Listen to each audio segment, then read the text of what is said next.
नौवीं के बालक पढ़ने। आज हम शुरू करने वाले हैं एक नया टॉपिक जिसका नाम है गद्य साहित्य का इतिहास। तो गद्य साहित्य में आज हम पढ़ने वाले हैं पूर्व भारतेंदु युग और भारतेंदु युग।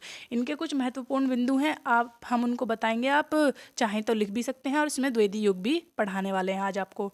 ठीक है, हम स्टार्ट करते हैं पूर्व भारतेंदु युग से। ठीक है, खड़ी बोली गद्य के प्रथम दर्शन अकबर के दरबारी कवि गंग द्वारा रचित चंद छंद वर्णन की महिमा 1570 नामक ग्रंथ में होते हैं। ये बहुत इंपॉर्टेंट लाइन है, ठीक है, आप इसको याद रखें। और राम प्रसाद निरंजनी ने भाषा युग वासिष्ठ नामक रचना खड़ी बोली में लिखी, जिसे खड़ी बोली का प्रथम गद्य ग्रंथ कहा जाता है। हिंदी के विकास में सर्वप्रथम फोर्ट विलियम कॉलेज कलकत्ता का योगदान रहा है। इसके आचार्य जॉन गिलक्राइस्ट ने भारतीय भाषाओं का अध्ययन किया। ईस्ट इंडिया कंपनी के प्रशासकों को हिंदी सिखाने के लिए उन्होंने एक व्याकरण और एक शब्दकोश की रचना की। गिलक्राइस्ट की देख रेख में अनेक पुस्तकों के अनुवाद और मौलिक रचनाएं भी प्रकाशित हुईं। इसी संदर्भ में इंशाअल्लाह खां, लल्लू लाल, सदल मिश्र और सदा सुखलाल का योगदान अविस्मरणीय है। इंशाअल्लाह खां ने रानी केतकी की कहानी ठेठ बोलचाल की भाषा में लिखी। लल्लू लाल की 14 रचनाएं बताई जाती हैं। प्रेम सागर उनकी प्रसिद्ध कृति है। सदल मिश्र ने नासिकेतोपाख्यान 1803 ईस्वी, अध्यात्म परायण और रामचरित्र की रचना की। सदा सुखलाल ने अपने सहयोगियों की तुलना में कम लिखा है। सुख सागर इनकी प्रसिद्ध रचना है।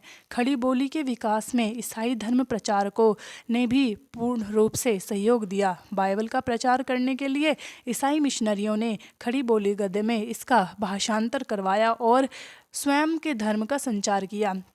1813 ईस्वी में फोर्ट विलियम एक्ट पास होने के पश्चात इन्हें स्वयं के धर्म के संचार की अनुमति मिल गई। तब से ईसाइयों ने अपने धर्म का यथेष्ट संचार किया। इन्होंने एक और मुफ्त में ईसाई धर्म की पुस्तकें व पैम्पलेट लोगों में वितरित किए, तो दूसरी ओर छोटे छोटे मिशन खोलने प्रारंभ कर दिए। 1817 ईस्वी में कलकत्ता बुक सोसाइटी और 1833 ईस्वी में के लगभग आगरा स्कूल बुक सोसाइटी की स्थापना हुई। इससे विभिन्न विषयों की पुस्तकों का प्रकाशन हुआ। हिंदी के विकास में पत्र पत्रिकाओं का महत्वपूर्ण योगदान रहा है। भारतेंदु पूर्व काल में हिंदी का पहला समाचार पत्र उद्दंड मार्तंड कलकत्ता से प्रकाशित हुआ। 1828 ईस्वी में कलकत्ता से बंगदूत का प्रकाशन आरंभ हुआ, जिसे 1829 में सरकार ने बंद करवा दिया। राजा शिव प्रसाद सितारे हिंद ने बनारस अखबार 1844 ईस्वी का प्रकाशन आरंभ किया। इसकी भाषा हिंदुस्तानी थी। इसकी उर्दू शैली के विरोध में सुधाकर पत्र का प्रकाशन आरंभ हुआ। इसी क्रम में कलकत्ता से समाचार सुधावर्षण 1854 ईस्वी नामक दैनिक का प्रकाशन आरंभ हुआ। पंजाब के नवीन चंद्र राय ने ज्ञान प्रकाशनी पत्रिका निकाली। राजा शिव प्रसाद सितारे हिंद ने विद्यालयों के लिए अनेक पाठ्य पुस्तकों की रचना करके हिंदी के विकास और प्रचार में योगदान दिया। राजा लक्ष्मण सिंह ने 1861 ईस्वी में आगरा से प्रजा हितैषी नामक समाचार पत्र प्रकाशित किया। इन्होंने संस्कृत गर्भित शुद्ध हिंदी का प्रचार प्रसार किया। राजा लक्ष्मण सिंह ने शाकुंतला नाटक का अनुवाद संस्कृत से खड़ी बोली में किया। अब हम पढ़ेंगे भारतेंदु युग। अभी जो हमने पहले पढ़ा वो था पूर्व भारतेंदु युग, अब हम पढ़ने वाले हैं भारतेंदु युग। चलिए आरंभ करते हैं।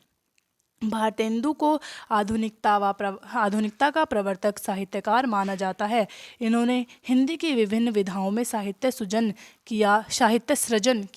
1850 से लेकर 1900 ईस्वी तक की अवधि को भारतेंदु युग कहते हैं। आप ये अवधि याद रख लेना, ठीक है। अब हम पढ़ने वाले हैं। भारतेंदु ने राजा शिव प्रसाद सितारे हिंद की अरबी फारसी प्रधान हिंदी और राजा लक्ष्मण सिंह की संस्कृत निष्ठ हिंदी के बीच का मार्ग निकाला। हिंदी खड़ी बोली के विकास में भारतेंदु जी का योगदान हरिश्चंद्र मैगजीन, हरिश्चंद्र चंद्रिका और बाल बोधनी पत्रिकाओं के निबंध में दृष्टव्य है।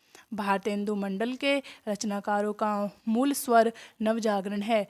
इसके प्रमुख रचनाकार हैं भारतेंदु हरिश्चंद्र, प्रताप नारायण मिश्र, बद्रीनारायण चौधरी प्रेमघन, बालकृष्ण भट्ट, अंबिका दत्त व्यास, राधाचरण गोस्वामी, ठाकुर जगमोहन सिंह, लाला श्रीनिवास दास, सुधाकर द्विवेदी, राधा कृष्ण आदि।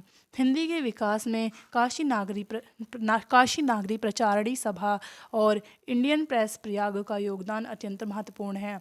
नागरी प्रचारणी सभा की प्रेरणा से इंडियन प्रेस प्रयाग द्वारा जून 1900 में सरस्वती पत्रिका का प्रकाशन आरंभ हुआ। इसके प्रथम संपादक चिंतामणि घोष थे। ठीक है, ये इंपॉर्टेंट लाइन थी ऊपर वाली। अब हम पढ़ने वाले हैं द्विवेदी युग। ठीक है, पंडित महावीर प्रसाद द्विवेदी 1903 में सरस्वती पत्रिका के संपादक नियुक्त हुए। सरस्वती पत्रिका को 20वीं शताब्दी के आरंभिक चरण का विश्वकोश कहा गया है। 1900 से लेके 1920 तक की अवधि को द्विवेदी युग कहा जाता है। इस युग को डॉक्टर नगेंद्र ने जागरण सुधार काल कहा है। इसे आप याद रखें, डॉक्टर नगेंद्र ने द्विवेदी युग को जागरण सुधार काल कहा है। पंडित महावीर प्रसाद द्विवेदी ने सरल और शुद्ध भाषा के प्रयोग पर विशेष बल दिया। वे लेखकों कवियों की रचनाओं की वर्तनी और व्याकरण संबंधी त्रुटियों को स्वयं संशोधित कर देते थे और उन्हें शुद्ध लिखने हेतु प्रेरित करते थे। द्विवेदी युग के प्रमुख कवि मैथिली शरण गुप्त, रामचरित उपाध्याय, अयोध्या सिंह उपाध्याय हरिऔध, नाथूराम शर्मा शंकर, सियाराम शरण गुप्त, महावीर प्रसाद द्विवेदी, जगन्नाथ दास रत्नाकर, राय देवी प्रसाद पूर्ण, गया प्रसाद शुक्ल, स्नेही राम नरेश त्रिपाठी, बालकृष्ण शर्मा, नवीन इत्यादि हैं। तो ये सारे आज हमने पढ़े। द्विवेदी युग और भारतेंदु युग पढ़ा हमने, पूर्व भारतेंदु युग पढ़ा। आप इसमें से इंपॉर्टेंट बातों को लिख सकते हैं गद्य साहित्य के इतिहास में। हम प्रश्न भी करेंगे इन पर आधारित, परंतु इससे पहले प्रश्न करने से पहले हम और युग 2-3 युग और बच्चे हैं, उनको अगली वीडियो में कंटिन्यू करेंगे। ठीक है, अगर आपको वीडियो पसंद आई हो तो वीडियो को लाइक करें, अपने दोस्तों के साथ शेयर करें और चैनल को भी सब्सक्राइब करें। ठीक है, हम मिलते हैं आपको अगली वीडियो में। तब तक के लिए बाय बाय।